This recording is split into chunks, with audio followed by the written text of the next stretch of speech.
Hi అండి, welcome to my channel. ఈరోజు మనము ఎగ్ పచ్చి రొయ్యలు కర్రీ తయారు చేసుకుందామండి. చాలా టేస్ట్గా ఉంటుంది. మీరు కూడా ట్రై చేయండి. నేను చాలా వీడియోస్లో పెట్టాను, షార్ట్స్లో పెట్టాను, లాంగ్ వీడియోలో పెడుతున్నాను. మీరు కూడా స్టెప్ బై స్టెప్ నేను చేసిన విధానంలో మీరు చక్కగా దాన్ని చూసి చేయండి. చాలా బాగా వచ్చింది. ఫస్ట్ అయితే మనము రొయ్యలు తీసుకోవాలి. ఒక అర్ధ కేజీ కానీ పావు మనకి ఎంత క్వాంటిటీ కావాలంటే అంత తీసుకొని క్లీన్ చేసుకొని చక్కగా సాఫ్ట్ చేసుకొని పక్కన పెట్టుకోవాలండి.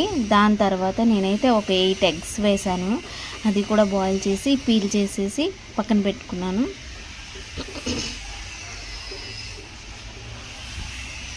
ప్యాన్ పెట్టుకొని మనము అందులో ఆయిల్ వేసుకోవాలండి. ఆయిల్ వేసుకున్న తర్వాత మనం ఏవైతే ఎగ్స్ తీసుకున్నామో అవి వేసి అందులో మనం పసుపు వేసి రెగ్యులర్గా చేస్తుంటాం కదా, పసుపు వేసి మనం చక్కగా ఫ్రై చేసుకొని పక్కన పెట్టుకోవాలండి. నేనైతే ఎప్పుడు మీకు చెప్పే విధానంలో నేను మసాలా ఒకటి రెడీ చేస్తానని చెప్పాను కదా, అది మసాలా నేను చాలాసార్లు వీడియోలో చూపించాను. ఇప్పుడు కూడా మీకు చెప్తున్నానండి. అల్లము, వెల్లుల్లి, మనం గరం మసాలా సామాన్లు అన్నీ వేసుకోవాలి. దాల్చిన చెక్క, ఇలాచీ, లవంగ ఇవన్నీ వేసుకోవాలండి.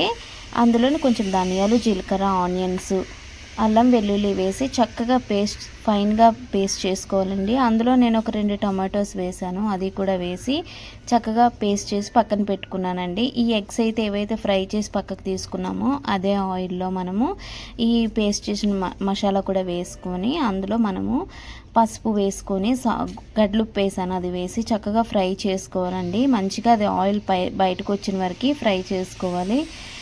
ఫ్రై అయిన తర్వాత మనం అందులోనే చిల్లీ పౌడర్ కూడా వేసుకొని చక్కగా ఫ్రై చేసుకోవాలి. మంచిగా ఆయిల్ అంతా బయటకు వచ్చినట్టు ఫ్రై చేసుకున్న తర్వాత మనము ఇందులోనే నేను క్లీన్ చేసి పెట్టుకున్నాను కదా రొయ్యలు, అవి వేసుకున్నానండి. అవి వేసిన తర్వాత మనము కలుపుతూ ఉండాలి. రొయ్యల్లో ఏదైతే వాటర్ ఉంటుందో అదంతా డ్రైన్ అయిపోయిన వరకు చక్కగా ఫ్రై చేసుకుంటూ అది ఆయిల్ బయటకు వచ్చిన వరకు మనం ఫ్రై చేయాలి. చూడండి, నేను చూపిస్తున్న విధానంలో ఆయిల్ అంతా బయటకు వచ్చింది అంటే ఫ్రై అయినట్లే.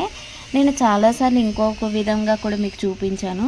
రొయ్యలు ఫ్రై చేసేసి కూడా చాలాసార్లు మీకు చూపించాను. అట్లానే ఇప్పుడు వేరే విధంలో నేను చూపిస్తున్నాను. చాలా అయితే బాగానే వచ్చింది. చక్కగా ఇది ఫ్రై అయిన తర్వాత నేను కొంచెం అందులో కరివేపాకు కూడా వేసుకున్నానండి. నేను చూపిస్తున్నాను చూడండి. క్యాప్ పెట్టుకొని మనం ఫ్రై చేసుకున్నాం అనుకోండి, ఏదైనా పచ్చి ఉంటే మొత్తం ఆ రొయ్యల్లో వచ్చేస్తుంది ఆయిల్ అంతా బయటికి. చూపిస్తున్నాను చూడండి, చక్కగా మొత్తం వచ్చేసింది. మొత్తం చాలా మంచిగా ఫ్రై అయింది. ఫ్రై అయిన తర్వాత నేను కొంచెం కరివేపాకు వేసుకున్నాను. చూపిస్తున్నాను చూడండి. మనకి కరివేపాకు వేసుకోవచ్చు. లాస్ట్లో మనం కొత్తిమీర వేసుకుందాము. ఇందులోనే నేను మిక్స్ చేసినప్పుడు పచ్చిమిర్చి కూడా వేసాను, అందు గురించి ఇప్పుడు ఏం వేయట్లేదు. మనం కరివేపాకు వేసుకుని మళ్ళీ కాసేపు ఫ్రై చేసుకోవాలండి. ఫ్రై చేసుకున్న తర్వాత మనము ఇందులోనే మనకి ఎంత గ్రేవీ కావాలో అంత మనం వాటర్ వేసుకోవచ్చు. మనకి ఎంత గ్రేవీ థిక్నెస్ మనకి రైస్లో కానీ రోటీలో కానీ కర్రీ బాగుంటుంది కనుక మనకి గ్రేవీ ఎంత కావాలో చూసుకొని మనము అందులో వాటర్ వేసుకోవాలండి. నేనైతే మిక్సీ పట్టాను కదా, ఆ జార్లో వేసుకొని అదే వాటర్ వేసుకున్నా. ఇంకా కొన్ని వాటర్ పట్టింది నాకు. అది వేసుకున్న తర్వాత చక్కగా మనం మిక్స్ చేసుకోవాలండి. మిక్స్ చేసుకున్న తర్వాత చూపిస్తున్నాను చూడండి. నాకైతే ఇంత వాటర్ పట్టింది. మీరు కూడా ఎంత క్వాంటిటీ కావాలో అంత వేసుకోండి. నేను ఇది వేసిన తర్వాత కాసేపు మిక్స్ చేసుకున్న తర్వాత ఇందులోనే నేను ఎగ్స్ అయితే ఫ్రై చేసి పెట్టుకున్నాను కదా, ఆ ఎగ్స్ ఇందులోనే వేసుకుంటానండి. ఇందులోనే వేసుకున్న తర్వాత మనము బాయిల్ అవ్వాలండి. చక్కగా బాయిల్ అవుతుంటే ఇది ఇందులోని మనకి ఎంత థిక్నెస్ గ్రేవీ కావాలో అంతవరకు వస్తుందండి. నేను చూపిస్తున్న విధానంలో చూడండి.